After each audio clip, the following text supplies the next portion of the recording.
Hi hello welcome to our channel. నేను మీ astro numerologist Nivas Valmiki. మనం ఇప్పుడు సక్సెస్ వైపు ప్రయాణం అనే సిరీస్లో ఉన్నాం.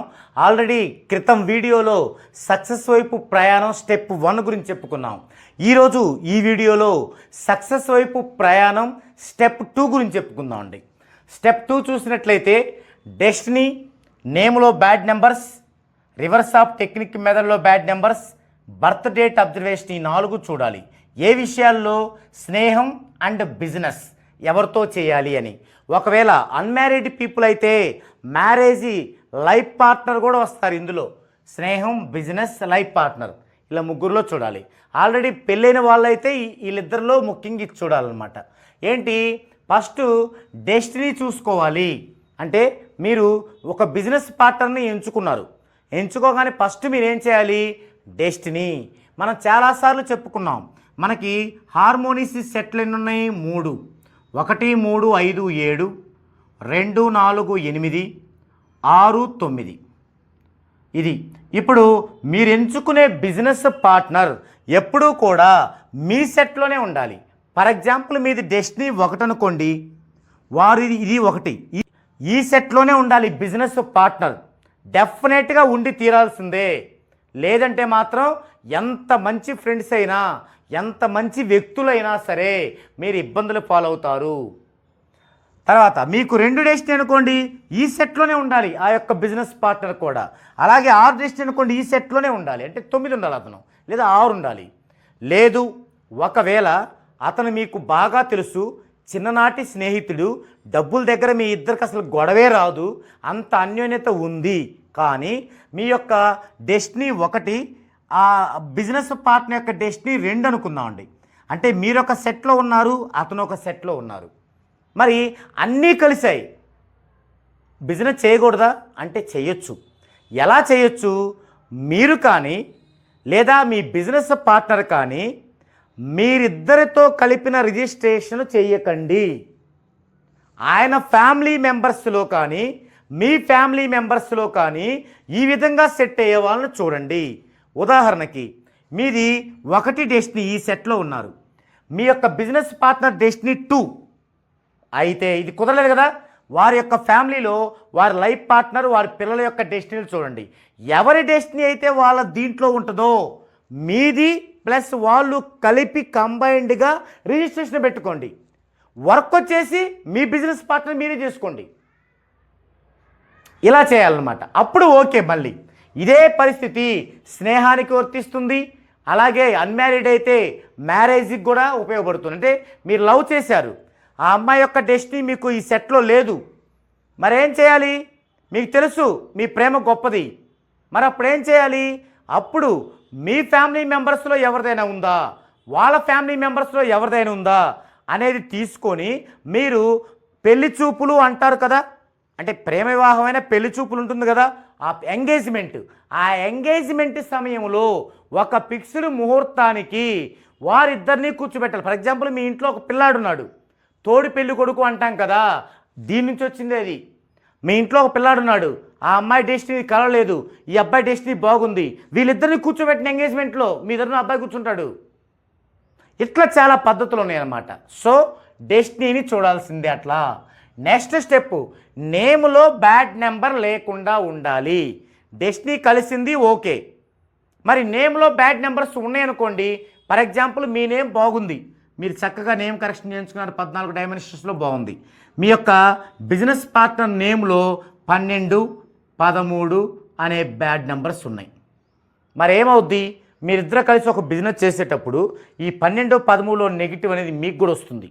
అయితే మీరు 14 డైమెన్షన్స్లో చేసుకుని దాన్ని అప్లై చేసుకోవటంలో 100కి 100% పాజిటివ్ పొంది ఉన్నారనుకోండి, అప్పుడు ఈ నెగిటివ్ ఒక 40% అనుకోండి, ఇంకా 60% పాజిటివ్ ఉంటుంది కాబట్టి ఓకే.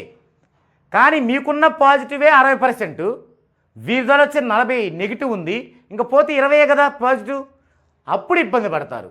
అందుకని ఈ విధంగా బ్యాడ్ నెంబర్స్ కనుక ఉంటే ఖచ్చితంగా వారి నేమ్ కరెక్షన్ చేయించిన తరువాతే మీరు బిజినెస్ని స్టార్ట్ చేయండి. వారి నేమ్ పర్ఫెక్ట్గా కరెక్షన్ లేకుండా మీరు పార్ట్నర్స్గా బిజినెస్ని స్టార్ట్ చేయొద్దు. మరి ఈ విధంగా తెలుసుకోవడానికి మీకు ఏం కావాలి? చాల్దియన్ పట్టిక కావాలి, బ్యాడ్ నెంబర్స్ లిస్ట్ కావాలి. చాల్దియన్ పట్టిక ఇక్కడ ఇస్తున్నా చూడండి. 1 2 3 4 5 6 7 8 9. 9కి ఏ నెంబర్ ఉండదు. 1కి చూస్తే ఏ జే ఐ క్యూ వై. బికి 2కు చూస్తే బి కే ఆర్. 3కు చూస్తే సిజిఎల్ఎస్. 4కు చూస్తే డిఎంటి. 5కు చూస్తే ఈహెచ్ఎన్ఎక్స్. 6కు చూస్తే యువిడబ్ల్యూ. 7 ఓజెడ్. 8 ఎఫ్పి. ఈ టేబుల్ నోట్ చేసుకోండి. నోట్ చేసుకొని మీరు ఎవరితో అయితే పార్ట్నర్గా చేయాలనుకున్నారో వారి నేమ్ రాయండి. నేమ్లో ఇవన్నీ చూడండి. చూసిన తర్వాత టోటల్ చూసుకోండి. టోటల్ ఎంత వచ్చిందో చూడండి. ఫర్ ఎగ్జాంపుల్ 37 వచ్చింది. ఓకే, వెంటనే ఓవెల్స్ చూసుకోండి. ఓవెల్స్ అంటే ఏంటి? ఏఈఐఓయు. ఇవి ఓవెల్స్. ఒకవేళ వై పక్కన కనుక ఏదన్నా ఓవెల్ ఉంటే ఈ వై కూడా ఓవెల్ అవుద్ది. అలా చూసుకొని ఓవెల్స్ ఎంత తను తీసేయండి. ఫర్ ఎగ్జాంపుల్ ఓవెల్స్ 6 వచ్చాయని కూడా తీసేయండి. 37 - 6 31. మరి ఇక్కడ 37, ఇక్కడ 6, ఇక్కడ 31. వీటిలో ఏదైనా బ్యాడ్ నెంబర్ ఉంటే ఖచ్చితంగా కరెక్షన్ చేయించండి.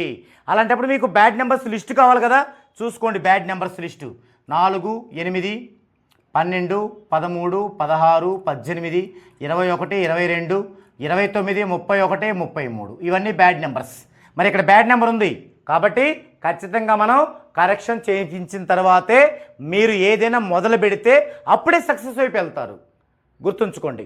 ఇది 2వ పాయింట్. ఇక 3వ పాయింట్, రివర్స్ ఆఫ్ టెక్నిక్ మెథడ్లో బ్యాడ్ నెంబర్ ఉండకూడదు. అంటే ఈ బ్యాడ్ నెంబర్ ఉండకూడదు రివర్స్ ఆఫ్ టెక్నిక్ మెథడ్లో కూడా. రివర్స్ ఆఫ్ టెక్నిక్ మెథడ్ అంటే ఏంది? ఫర్ ఎగ్జాంపుల్ రాజా అనుకోండి. మీ నేమ్లో మీరు నేమ్ కరెక్షన్ చేయించుకుంటే ఆల్రెడీ అది సెట్ అయ్యే ఉంటుంది. ఒకవేళ మీరు కూడా నేమ్ కరెక్షన్ చేసుకుంటే మీరు కూడా చూసుకోండి. మీరు నేమ్ కరెక్షన్ చేయించుకున్నారు అనుకుందాం, మీ యొక్క బిజినెస్ పార్ట్నర్ నేమ్ కరెక్షన్ లేదు, రాజా అతని పేరు. అండ్ రివర్స్ ఆఫ్ టెక్నిక్ మీద చూడండి, RAJA. వెంటనే ఈ యొక్క చాల్దియన్ టేబుల్ నెంబర్స్ వేసుకోండి. ఆర్ అంటే 2, A 1, J 1, A 1. ఇలా ఇంటూ పెట్టండి. రివర్స్ ఆఫ్ టెక్నిక్ మెథడ్ అంటే కింద నుంచి 1 2 3 4 యూనిట్ అట్లా వేయాలి. కింద నుంచి 1 2 3 4 ఉంది. ఇప్పుడు 2 4లు 8, 1 3 3 హెచ్ వేస్తే 1 2 2 1 1 మొత్తం కూడుకుంటే 3 6 8 14. ఓకే, బ్యాడ్ నెంబర్ లేదు. సో మంచిది. ఇక్కడ బ్యాడ్ నెంబర్ ఉందా అంటే అతనికి ఇక్కడ చూస్తే మీకు డెస్టినీ బాగుంది, నేమ్లో బ్యాడ్ నెంబర్ లేదు. రివర్స్ ఆఫ్ టెక్నిక్ మేలో చూడండి, అక్కడ బ్యాడ్ నెంబర్ ఉందా? Will go to name correction చేపించాల్సిందే. అది మీకైనా వర్తిస్తుంది. Next birth date observation. ఇది 4వ పాయింట్. బర్త్ డేట్ను కూడా మీరు అబ్జర్వ్ చేయాలి. ఏంటి, ఏం అబ్జర్వ్ చేయాలి? అదృష్ట సంతానం, దురదృష్ట సంతానం అని ఉంది మనకి. అంటే దురదృష్ట సంతానము ఏ డేట్లు అయితే పుడతారో ఆ డేట్లు వాళ్ళు నీకు స్నేహితులుగా వచ్చినా, ఆ డేట్లు వాళ్ళు నీకు బిజినెస్ పార్ట్నర్గా వచ్చినా, ఆ డేట్లు వాళ్ళు నీకు లైఫ్ పార్ట్నర్గా వచ్చినా నీ జీవితం సర్వనాశనమే. సో ఇక్కడ మనం బర్త్ డేట్ను కూడా అబ్జర్వేషన్ చేయాలి. ఏంటివి? ఆ దురదృష్ట సంతానం యొక్క డేట్లు చూద్దామండి.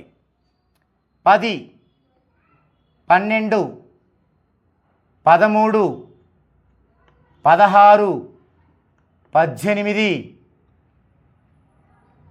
29 ఇవి 28 కూడా 28 ఇవి దురదృష్ట సంతాన డేట్స్.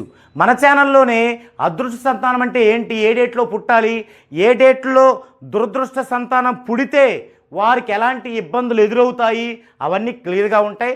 అలాగే ఏ దోషానికి, కాలసర్ప దోషాల్లో 12 రకాలు ఉన్నాయి, ఫిక్స్డ్ కాలసర్ప దోషాలు, వాటిల్లో ఏ సంవత్సరం వరకు బాధింపబడతారు అనేది కూడా దోషాలకు సంబంధించిన కంటెంట్తో మన ఛానల్లోని వీడియోలో ఉంది, మీరు చూడండి. ఇట్లా ఈ విధంగా మీరు బర్త్ డేట్ను కూడా అబ్జర్వేషన్ చేసుకొని ఇవన్నీ ఓకే పైవన్నీ. మరి బర్త్ డేట్ బాగలేదు, ఏం చేయాలి? నేమ్ కరెక్షన్ చేయించిన తర్వాతే బిజినెస్ స్టార్ట్ చేయాలి. గుర్తుంచుకోండి, నేమ్ కరెక్షన్ స్టార్ట్ చేశాకే బిజినెస్ స్టార్ట్ చేయాలి. ఇక ఈ 4 పాయింట్ల తర్వాత ముఖ్యమైన లాస్ట్ ఇంకొక పాయింట్ ఉంటుంది. అదేంటంటే బిజినెస్. ఏ బిజినెస్ చేయాలి, ఎప్పుడు చేయాలి ఆర్బిటాల్ థియరీ ప్రకారం మీ పొజిషన్ ఏంటి, ఎప్పుడు చేయాలి, మీరు పార్ట్నర్స్గా ఉన్నప్పుడు ఒకరి ఆర్బిటాల్ థియరీ బాగుంటుంది, ఒకరిది బాగోదు, మరి ఇద్దరిది బాగున్నప్పుడు చేయాలా, లేదంటే మరి ఎవరిది బాగున్నప్పుడు చేయాలి, ఇలాంటి అనేక ఆసక్తికర విషయాలతో మీకు మరో వీడియోని ఆర్బిటాల్ థియరీ ద్వారా బిజినెస్లో ఎలా లాభాన్ని పొందొచ్చు అనేటువంటి ఒక కంటెంట్తో మీకు మరో వీడియోలో ఈ 5వ పాయింట్ని వివరంగా తెలియజేస్తాను. ఇది సక్సెస్ వైపు ప్రయాణంలో స్టెప్ 2.